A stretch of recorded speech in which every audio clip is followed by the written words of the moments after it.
100 দিনের কাজে এবার টাস্ক ফোর্স গঠন করলো রাজ্য। 100 দিনের বকেয়া টাকা দেওয়ার জন্য টাস্ক ফোর্স গঠন করা হয়েছে। আমাদের সঙ্গে রয়েছেন প্রতিনিধি সোমরাজ, কাদের নিয়ে সেই টাস্ক ফোর্স গঠন করা হয়েছে, কি জানতে পারছি এই বিষয়ে আমরা? হ্যাঁ দেখো, মূলত রাজ্য প্রশাসনের আইএস অফিসারদের নিয়েই এই টাস্ক ফোর্স গঠন করা হয়েছে। মোট 8 জন আইএস অফিসারদের নিয়ে টাস্ক ফোর্স গঠন করা হয়েছে, যার মধ্যে রাজ্যের পঞ্চায়েত দপ্তরের সচিব পি ইলভানাথনকেই এই টাস্ক ফোর্সের চেয়ারম্যান করা হয়েছে।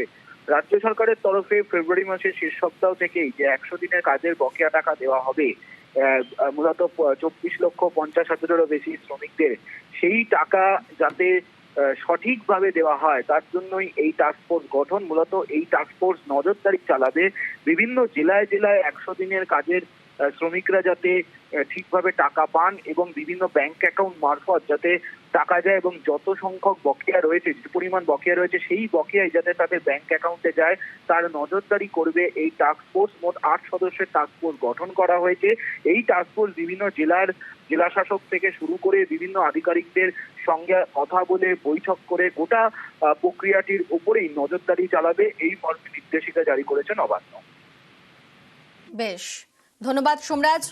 আর একবার জানিয়ে রাখি দর্শকদের, 100 দিনের কাজে এবার টাস্ক ফোর্স গঠন। 100 দিনের বকেয়া টাকা দেওয়ার জন্য এবার টাস্ক ফোর্স গঠন করলো রাজ্য।